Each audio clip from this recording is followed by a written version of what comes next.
This is Deb Donig with Technically Human, a podcast about ethics and technology, where I ask what it means to be human in the age of tech. Each week, I interview industry leaders, thinkers, writers, and technologists, and I ask them about how they understand the relationship between humans and the technologies we create. We discuss how we can build a better vision for technology, one that represents the best of our human values. Today, we are bringing you a conversation with one technologist who is rethinking and reshaping social media to build platforms that spark empathy and joy, not division and hate. Vardon is the co-founder and head of Sparkable, a young nonprofit organization seeking to build a social media platform aimed at bridging divides. Growing up immersed in diverse cultures, Vardon has always been a bridge builder who navigates between worlds.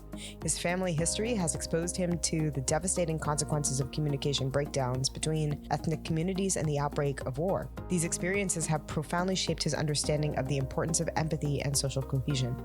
Over the past decade, Vardon has worked on the communications team of a Swiss president. He has studied to become a teacher.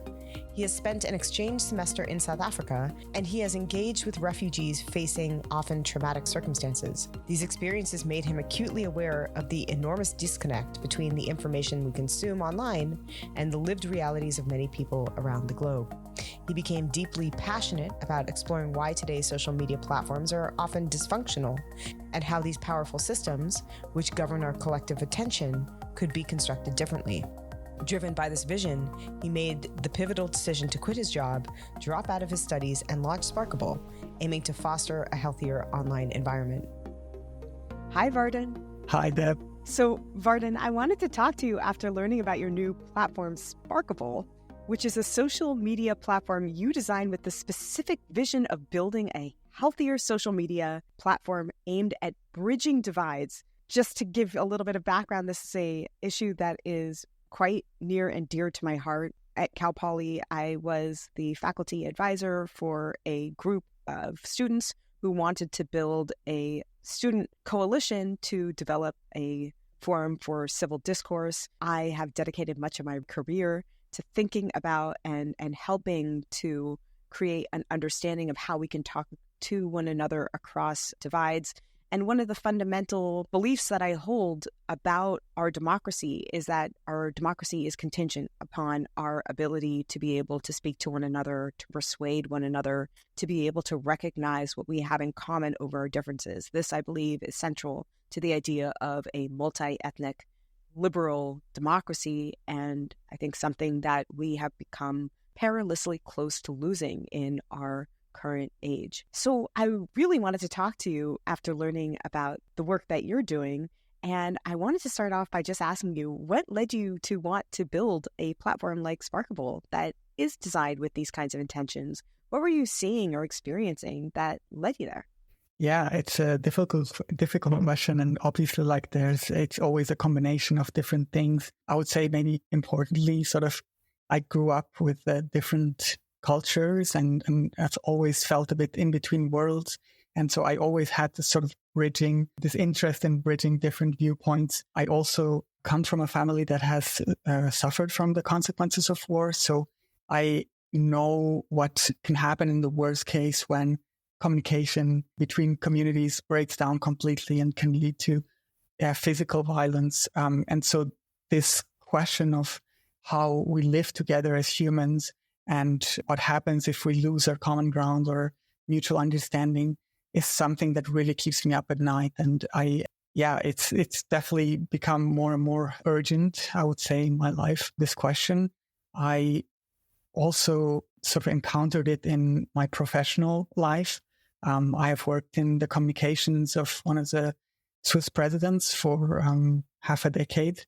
And I had in that job a task that was to sort of look through a lot of news articles every day. I was almost 500 news articles every day, sort of look through them and decide for each and every article whether it's relevant to the president and the team or not, and then take the relevant ones and create a press review that they used in their daily briefings. And so I was working almost like a human filter. I did that for half a decade. And in that time, I looked through more than 200,000 news articles, and it had a huge effect on me, especially because during the same time I had like experiences, offline experiences, let's say, that were so contrary to what I was experiencing in our information environment. I lived in South Africa for half a year, did an exchange semester there, taught in private but also township schools, saw a lot of like contrasts. I also worked with refugees and got to meet hundreds of people and their stories of sort of fleeing their home countries for different reasons, horrifying reasons, oftentimes.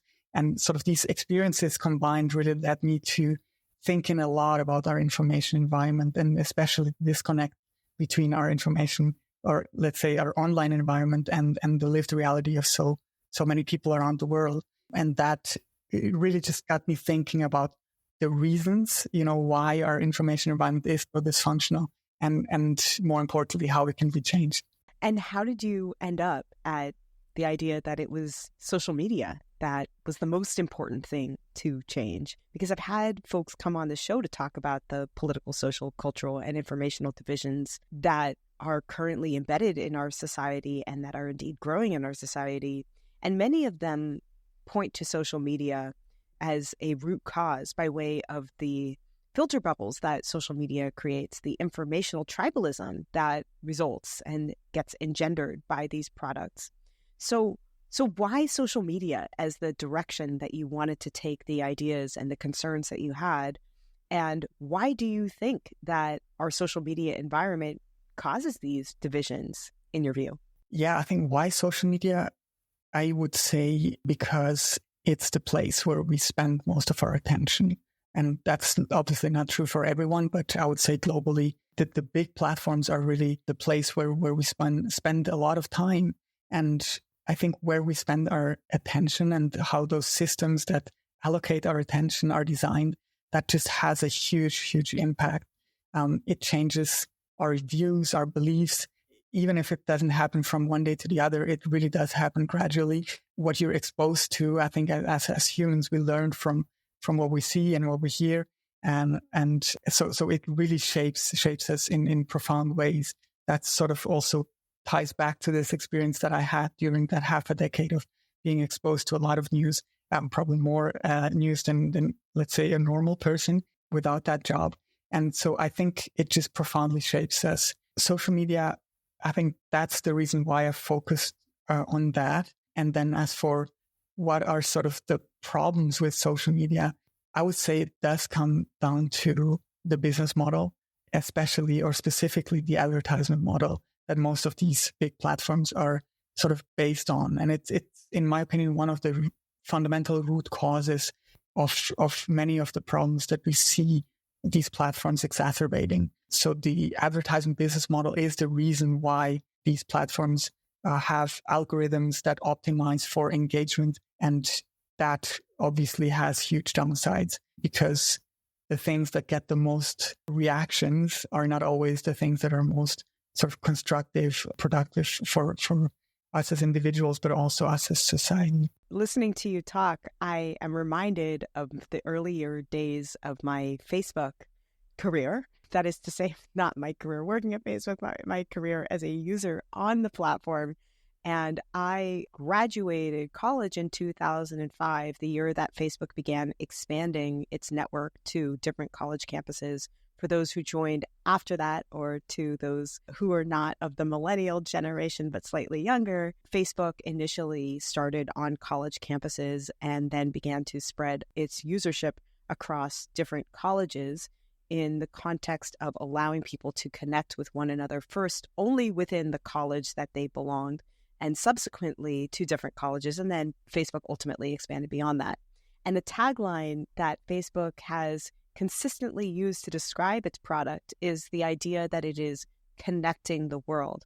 And I think of your experience, and I think of somebody who grew up living in multiple places, and somebody who grew up living across multiple cultures, potentially, as was the case with me, moving from one culture to another and hoping to be able to reunite with people that I met and experienced there. And the hope, I think, was that Facebook would allow us to retain those connections. And more than that, potentially expand the number of people with whom we are in contact with, I think, a righteous vision of bringing people closer together. You're suggesting that despite that vision, the products, and I'm using Facebook here as a kind of metonym for all other social media products that are trying to, I think, do something in a similar vein, despite maybe worthwhile ambitions, the business model prohibits these platforms from achieving that end. What do you think goes wrong on both a technical level as well as on kind of business decision level that maneuvers a company away from the aim that led to its inception and development and toward an aim that actually is antithetical to the vision articulated at the founding of that company? Yeah, I think you had a great episode with, I hope I pronounced the name correctly, Yael Eisenstadt, and who was a person who worked at Facebook. We also have Frances Hogan and the revelations. Obviously, she also was at Facebook and sort of had these revelations where it was clearly shown that within these companies, you oftentimes have people and entire teams who know what would be the right thing to do for, let's say, trust and safety and for sort of basically society, right? For the well-being of us as individuals, but also for the health of society and democracy. But at the same time, you have these conflicting incentives, right? You have people or teams within those companies knowing what should be done, but then you have always the business incentive, and that at the end of the day always wins. Through the Frances Hogan's regulations, we have sort of evidence of that happening, where you at the end of the day have decisions that are made because of financial incentives. And I think that's the fundamental problem that happens when you have systems that are designed or are incentivized to be generating profit, and then sort of the effects it has on society and the cost, the externalities are oftentimes just sort of a second priority and something that is done when it can be done without really chipping away too much at profit.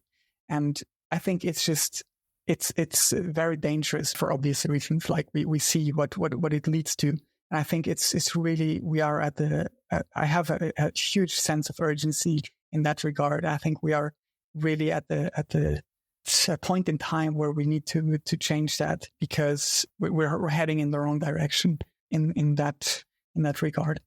So I tend to hear two basic arguments about the root causes of these divisions on a technical level and on a design choice level. One argument is called the design choices argument, and that argument highlights the nature of the algorithm that most social media platforms enlist, or the type of algorithms that most social media platforms enlist, in determining how users interact with content.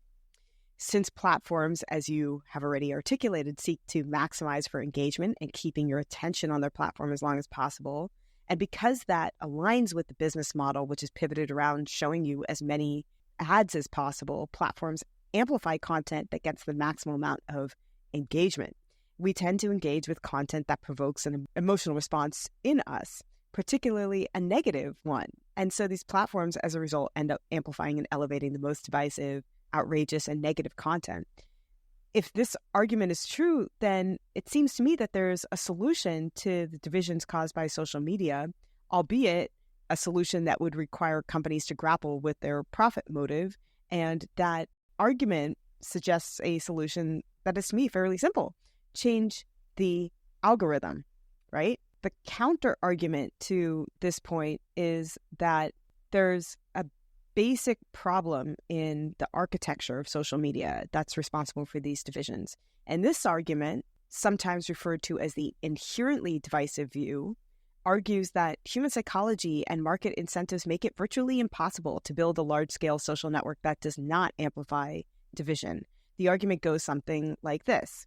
The nature of social media is that echo chamber formation is inevitable, since people naturally tend to connect with those who share their views. And this means that over time, users get isolated in ideological bubbles where they rarely encounter opposing views. And when they do encounter those opposing views, it's often the most extreme or uncharitable versions, which of course makes people even more entrenched in their position. And in addition, social media filters out complex discussions into short posts where nuances and qualifications get scrapped away, creating a constant set of misunderstandings and tribal signaling. Finally, this argument says that without gatekeepers, as would be the case with traditional media, misinformation and emotional reactions spread far faster than any corrections could possibly spread. And our globally networked status means that this spread happens on a global scale, which means that conflicts that would stay local ultimately become widespread and global. So on the one hand, you have this coherently divisive argument. On the other hand, you have counter-argument that says that these are not inevitable consequences. They're design choices that could be changed. So how do you think about these two points of views? What do you think they get right, and what do you think that they misunderstand? Yeah, it's such a good question because I think it's something that comes up a lot. It is almost ingrained in us, or has been sort of pushed on us, this view that, it's just people are inherently bad, or like people want misinformation, people want bad, not necessarily bad, but people want this type of content. And so we're just giving it to them, right? It's just chicken egg question. What is there first? The need or the services that are the way they are today? I'm very much on the it's all a design question side. I mean, obviously, because that's the entire sort of reason behind building Sparkable, is showing that it can be done differently. Social media can be done differently if it is designed consciously from the ground up to be something that contributes to the greater good, to mutual understanding, and sort of brings out our best sides instead of our worst impulses. I think it's sort of an easy excuse for many people to say the way things are today is because we as people, we want it this way. I think it's an easy excuse, especially for the ones who are sort of contributing to this or benefiting from the way things are today.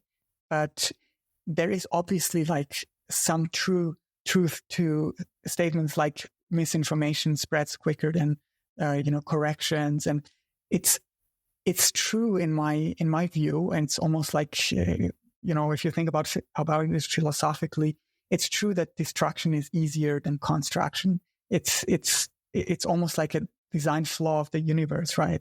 That you can sort of cut a tree in 5 minutes, but to grow it takes maybe 50 years. So it's true that it's oftentimes easier to do the sort of bad thing or the thing that is easy at the moment, like creating a lot of profit right now, but it then sort of leads to a lot of problems later. So we have this bias of doing oftentimes what is easier in the short term, but harder in the long term than the opposite. But I think the beauty about us as humans is that we can recognize that it's almost like an inherent flaw that we have, and we can create systems that work against that or that keep this in check. And that's why I think it's so powerful how we design systems, right? Because with the same argument, you could say, well, it's much easier for people to just go around and destroy other people's property and, get a benefit in that way, or just having the worst kind of behavior. But what did we do as humanity? We created technology or things like laws to work around that problem and to create a different incentive set, almost like creating a new incentive set on top of what is sort of existing there in nature. And I think that's just so powerful. And that's why I love technology. When it's designed that way, it can really create incentives for us to sort of bring out our best sides. And there are examples of that. For me, one of the biggest inspirations also in my work with Sparkle is Wikipedia. And, nobody can say it's not possible, because we see Wikipedia has shown that it's possible to have people globally coming together and working within a system that is designed to sort of collect all of the sum of all knowledge. And I think it's such a beautiful project, and it shows that it's definitely possible to have something different than the status quo with the big platforms. Okay, so how do you build a healthier social media platform? What do you do? Walk us through your vision and your execution of that vision in Sparkable? Yeah, I mean, first I have to say, like, it's obviously like with Sparkle, it's very, very much a work in progress, and I would never want to like pretend like that I have all the answers to all the questions.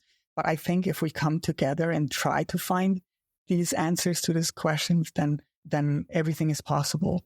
How we approach it with Sparkable is really just, again, starting from scratch, meaning at the business model side, and deciding consciously that we're not building a social media platform on top of a business model that has other incentives, as opposed to sort of what we're trying to do, which is bringing communities together. So we're building Sparkable as a nonprofit. That's the first sort of conscious choice. It doesn't have an advertisement business model. It's donation-based, again, similar to Wikipedia. And what we do is we try to think, okay, if we have this sort of vision of a platform that brings people together, that exposes you to other viewpoints, but always in a respectful, civil way, how would we design that, right? And now what we are doing is just that. Like, we're building a platform, and then we're asking ourselves, wait, do we need something like a like or a button, for example? Or what could the like button look like if it is not tied to engagement and this for-profit motive? And so we're really, in every design, in everything we do, we think about the bigger vision and how we can contribute to that. And to be really specific, it's just currently it's a platform, a social media platform where you can share articles, podcasts, or videos that you have seen, heard, or read, and share why it sort of gave you a better understanding of the world or a certain topic or of other people. And we're trying to collect these things that I'm sure everybody who's listening to this has had those experiences of reading or listening to something that really sort of gives you a new insight into something. And we want to collect those little nuggets of gold and building a platform that collects those and then decides which pieces of content sort of are seen as high quality by people from different perspectives. That's sort of our approach at the moment, but it's very much a work in progress. Can you talk a little bit about one of the key terms that I understand plays into your structure and design of the platform, a term that I understand is called bridge-based ranking? And just to give a little bit of background, as I understand it, this is the theory upon which your platform is designed in the service of accomplishing your vision for healthier social media. So what is bridging-based ranking? How does it help accomplish the ends that you're seeking? Yeah, so bridging-based ranking is just such a fascinating topic, and it's really at the core of Sparkable. And we have to quickly look at what current algorithms do. So these current sort of algorithms that are engagement-based, they make predictions about which posts are most likely to generate things like clicks, likes, shares, and views. And they use this prediction to sort of rank the most engaging content at the top of your feed. And this obviously tends to amplify more polarizing voices because those divisive perspectives, they are more engaging than maybe a perspective that is more nuanced. So that's the way it is done currently, looking at engagement. And what bridging-based ranking does differently is it looks at how sort of the content is seen by people who normally disagree. So if people who usually disagree, so they, for example, don't like the same things, but now on this specific piece of content they agree, then that is seen as signal that it is sort of seen as high quality by people from different perspectives. And it is a concept, bridging-based ranking is a concept that is already in use on a huge platform, on Twitter or X. It's used for the fact-checking nodes. They have demonstrated, the early Twitter team that worked on that have demonstrated that it's possible to use bridging-based ranking on a huge social media platform and that it works. These fact-checking nodes are generally very, very high quality. The problem there is Twitter is using that only for those, what they call community nodes, these fact-checking nodes, but not for the posts themselves. So you have a platform that is just full of, like, let's say, not really high quality content. And then you put like little drops of these fact-checking nodes on top of it, which obviously doesn't really change much. And what we're trying to do at Sparkable is trying to see what happens if you take that concept onto the entire platform. So on the question of which posts are ranked first, and not just like which fact checks are shown on posts.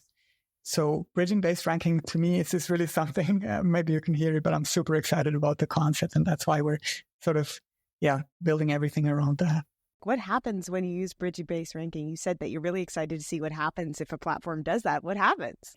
So the thing is, like, we're at such an early stage that we wouldn't be able to answer that question like scientifically right now, but it's sort of the main like driver or the curiosity that I also have to see what happens when you have this different algorithm, because I'm entirely sure we have seen that those fact-checking nodes, it works. What happens there is you get really high quality fact-checking nodes that are seen as high quality by people who usually disagree. And so for me, it's pretty clear that a similar thing will happen if you take that concept and don't apply it to fact-checking nodes, but also to the posts themselves, and then have an entire platform around that. I'm sure the outcome will be really interesting, and I'm convinced it's going to be much more sort of constructive and productive than these engagement-based platforms.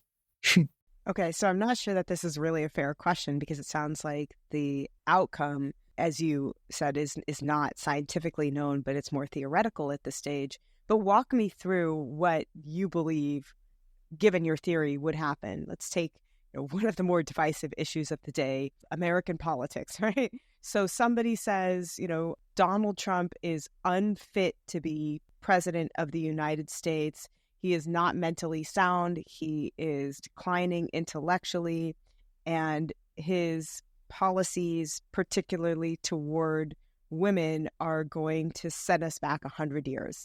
How would bridging-based ranking mediate between this kind of post and the way that it might move us toward division back to something that follows suit with the kinds of vision and the values that we want to govern the platform?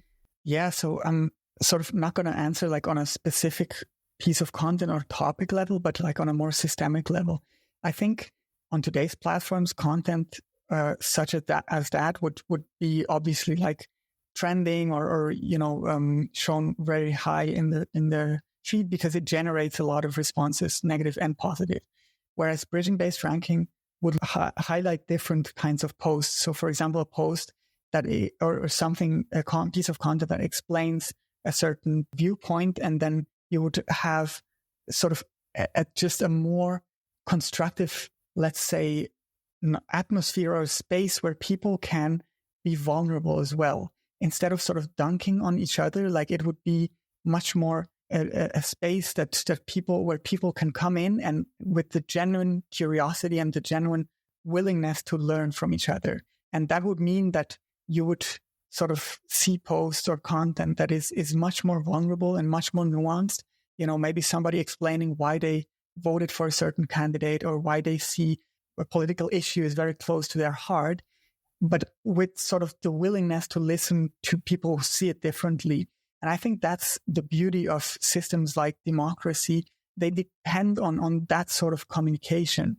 And I think we are operating within systems that teach us that that's weak or bad, or it's much better to sort of be the one dunking on the others and be proven right by people who see things similarly to you. But it's that to me is weak, because you are not getting challenged. And so I really dream of sort of this space where the opposite happens, where you are challenged, but again, always in a respectful and civil way, to see maybe the same topic from a different lens, or with a different lens, or from a different perspective. I think there's this sort of example with the cube, right? That one person says, this cube is green. The other person says this cube is red, because they are looking at different sides of the cube that really have that color. But now they start arguing. And if they don't sort of listen to each other, they will never find out that actually it's a cube that has different colors, right? And so to me, it's sort of a powerful metaphor to to this concept of we can only get closer to the truth, if there's something like truth, if we come together and are willing to listen to each other and to see things from the other person's perspective. And I think when we do that, a lot of like progress can happen on an individual level. I've seen that in my own personal life, but also on a societal level. Whenever we have that willingness to listen to the other person and to learn from them, we actually grow so much quicker and we progress in the truest sense of the word so much more quickly than if we are sort of in that mindset or in that mind frame of I'm right and you're wrong, and I have to prove that I'm right and I have to prove that you're wrong. Well, how do you deal with not just, points of opinion where people have different interpretations or are looking at different facts and therefore deliberating toward a different conclusion, but actual misinformation and disinformation on the platform?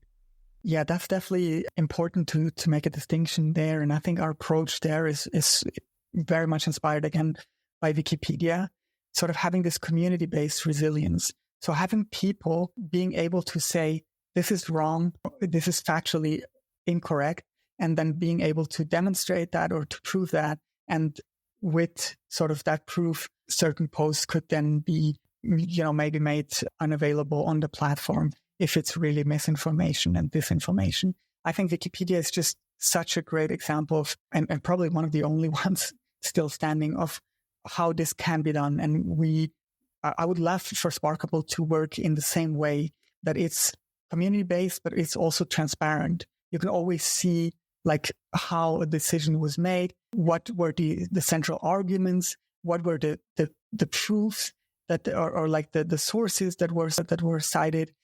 Again, also similar to community notes, just sort of having that more fact-based approach, that would definitely work for questions of, is this misinformation, disinformation, does it have to be taken off the platform or not? There, I think that would be sort of the approach that we are envisioning at the moment. I mean, I would be curious to hear a little bit more about how you think the kind of structure of Wikipedia fits into social media enterprise. I undertook many years ago the process of actually editing and creating Wikipedia pages. And one of the things that I discovered in doing that is that it's actually a lot harder than one might think to do that. You actually have to be able to source things quite significantly and specifically in order to get a page up, or in order to make an edit or a change to an existing page. You have to have structures of information that provide citations, reference points to other places on the internet where this information could be corroborated. And then the page actually undergoes review before it can be properly updated. And so I wonder how that translates into a social media enterprise where the aim, the structure, and some of, I think, the expectations of the platform is asynchronous, but fairly, instantaneous communication of ideas. Do you think that there's some friction between the Wikipedia model, given at least the experience that I've shared of it, if that experience is indeed a regular experience for Wikipedia, and the structure and the ends and the practices associated with social media? Absolutely. And it's a fascinating, again, sort of design question, right? And that's the beauty of thinking about that in a free way. When you're not sort of tied to an advertisement or for-profit business model, you can start to think about, well, what does the Wikipedia model, let's call it that, what does that mean, or what could that look like if we apply it to social media? And we obviously don't have all the answers to that question because it's a work in progress. But what I would say is that it would, in my view, like work really similarly, that you would need to have a certain friction, especially for big decisions like, is something supposed to be shown or not on the platform? Like, you would need to maybe not have created your account an hour ago. You would need to have a certain history on the platform that shows you're sort of committed to the platform's vision of bringing communities together. And having these types of friction built in, I think we can learn a lot from existing projects like Wikipedia in that way, which, to be fair, like they're far from perfect. And for sure, there's also problems with Wikipedia, but it's in my opinion, the best way I've seen yet to deal with these questions. And so I'm very inspired by their approach, and I wouldn't see friction as a problem. I think it could become more of like almost like a feature, right? Because yes, today's platforms, they are very like quick and very fast. I sometimes make the analogy to food, where you also have fast food and we sort of crave it oftentimes, but we know it's not good for us. And in a similar way, I think we have these fast platforms where I think once we see that slowing things down a bit or having these types of friction can be really beneficial to the quality of the platform, I think that's really a process that we're in societally, that we're sort of realizing the value of maybe sometimes slowing down things a bit or having a bit more friction built in. There's another premise that I kind of wanted to challenge. I'm not sure that it's necessarily your premise, but it seems to be a premise commonly shared by people who engage in the social media development space, which is that in a free marketplace of ideas, the best ideas or the truth will always rise to the top. And that seems to be a conception that I would actually argue is a misconception in our contemporary social media environment, shared by a number of the creators and proponents of these platforms. I think if we look across the span of human history, that does not bear out as a premise. Terrible ideas, including conspiracy theories, spread of ideas that become manifestations resulting in human rights abuses, genocide, etc., tend to be or belong to, in fact, spicier stories, right? I'm a narrative scholar by training, and so I know the difference between the truth, which is, a factual basis that may be quite banal at times, and a inventive what if story that may carry more excitement, more anticipation. We like to say in literary studies that fiction can animate reality in a way that oftentimes facts themselves cannot, which is why I think so many people are enticed by, for example, QAnon. You could say, well, the reason that your life is terrible, or the reason that you aren't as wealthy as you would like to be, or the reason why you can't find a job is that there are these structural issues and policies over the last 40 years that have eroded the middle class, et cetera, et cetera, et cetera. We can take a look at those specific policies, and we can take a look at the erosion of the geopolitical stability that was undergirded by those policies. Or we can tell you that a group of people are malevolently manipulating bureaucratic and government processes and undermining things so as to create a manifestation of evil that affects directly you and your community, right? And the second one, it's a better story. It is a better story. And so I guess I have a question here about that premise that, if we just let things be, the truth will rise to the top. If we let people sift through the information themselves, they'll pick the best information. How does Sparkable negotiate that premise?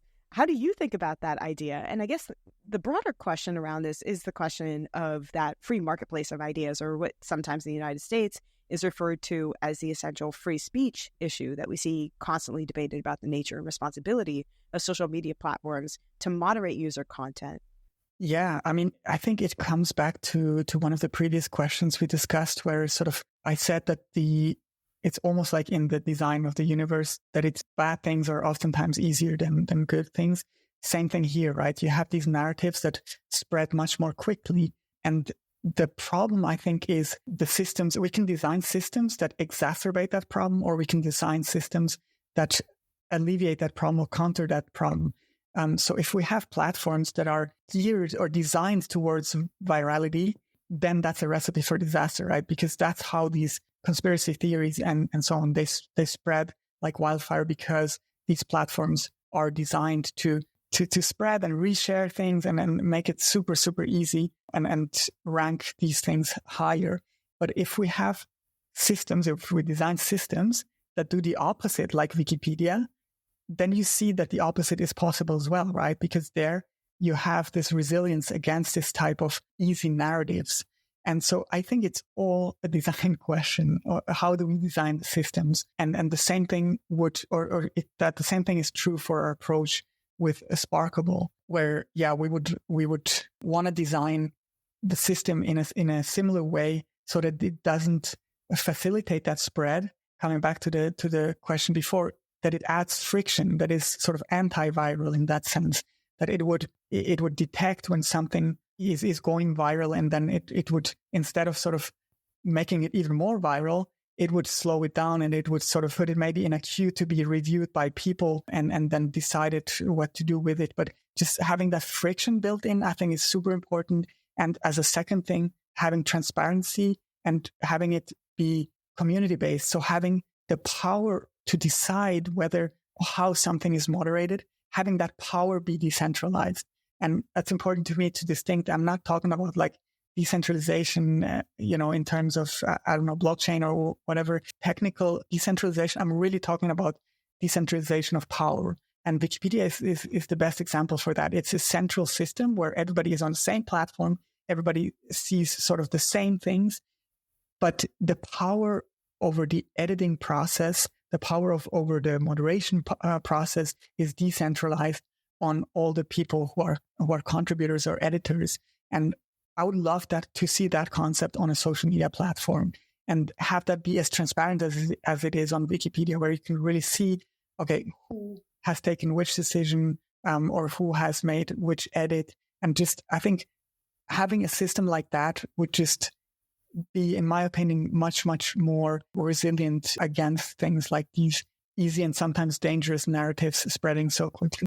I mean, I think Wikipedia is a good source of comparison for my next question, because as I think many people, if not all people, have experienced who use Wikipedia over the past couple of years, before you can access a page, you get a pop-up anytime you're trying to access Wikipedia that says, essentially, we're begging you to send us $2. Just $2. Please send us $2. Send us the lint in your pockets. Please, anything. We need it. Please, please, please, right? And I worry that projects that intend toward the good oftentimes do so in tension with the need to be profitable.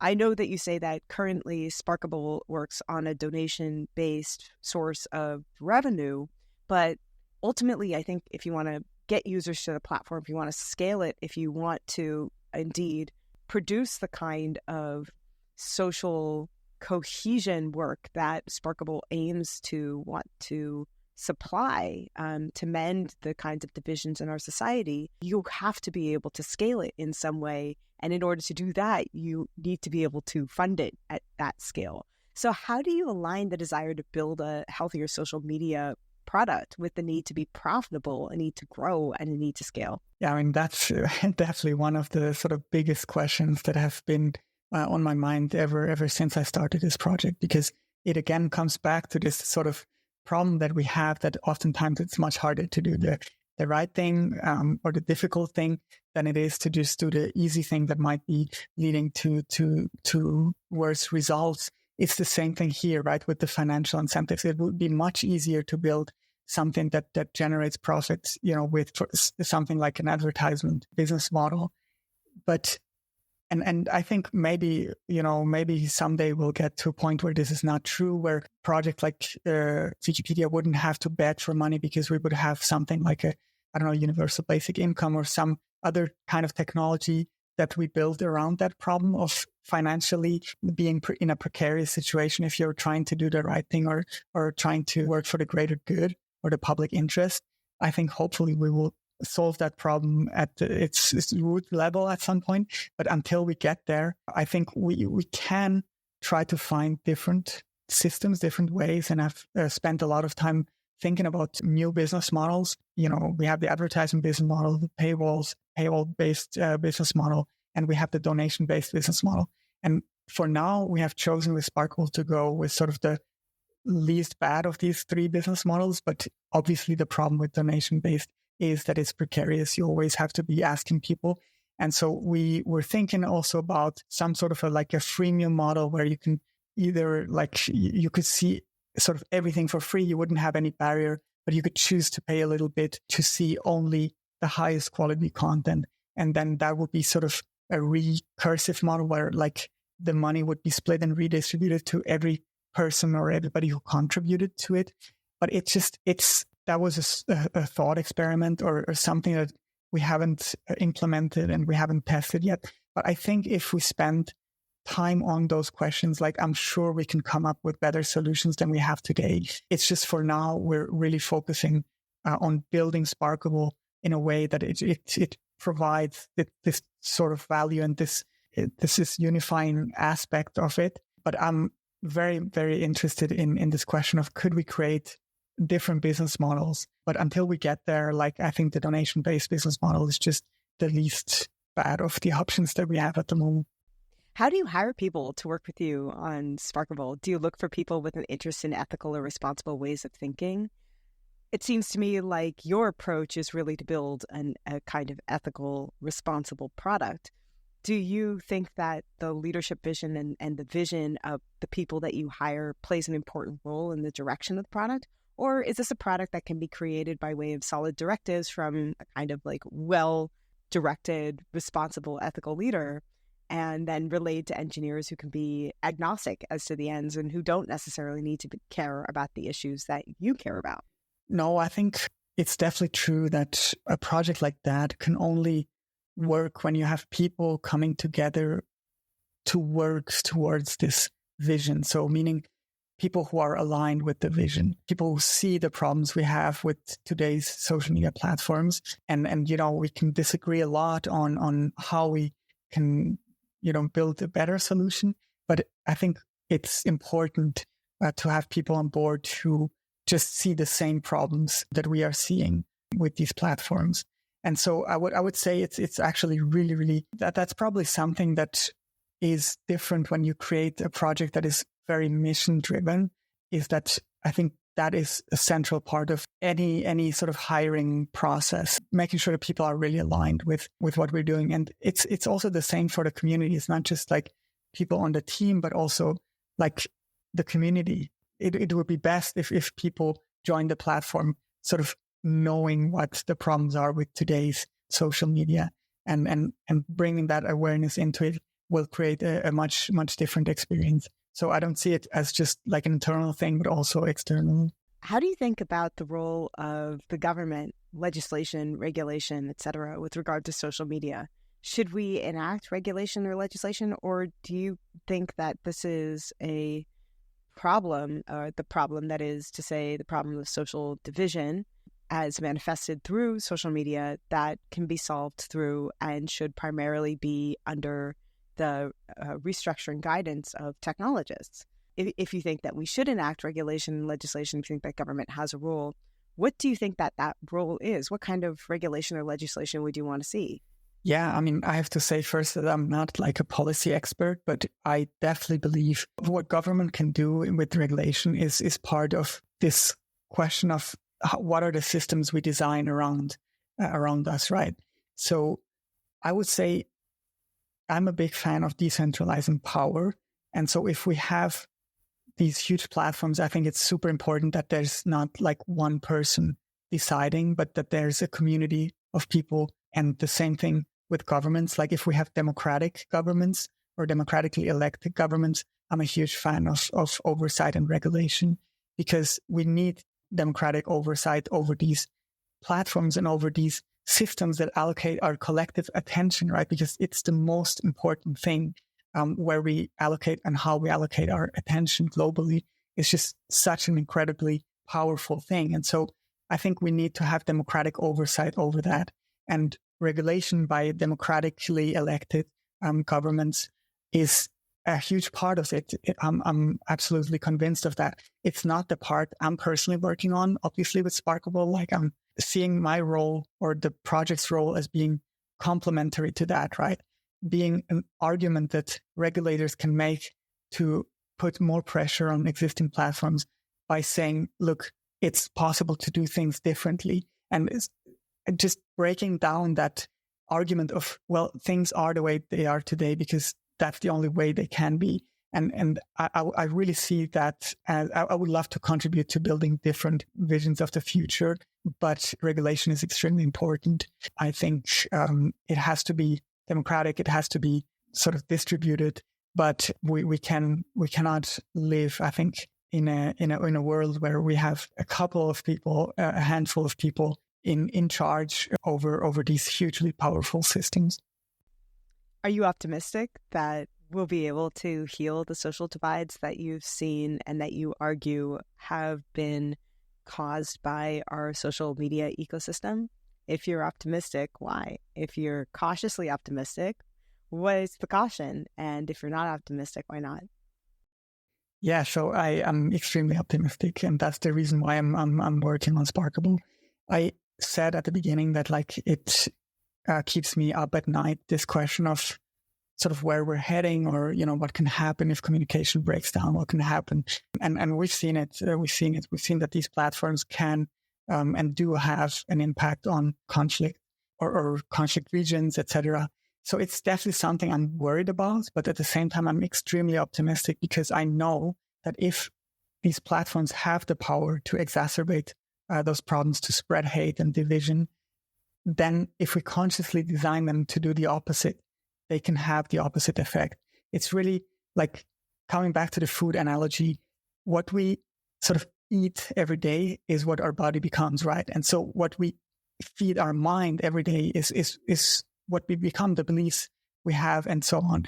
So I think there's incredible power in that, and currently it's really running wild. It's unregulated. It's. I think we're not aware enough of how powerful that is. And I think what makes me optimistic is that I'm seeing that we're getting there. We're seeing sort of we're seeing it enter the mainstream. These topics, and people are becoming much more aware. And I think that's the starting point for change is awareness about the problem.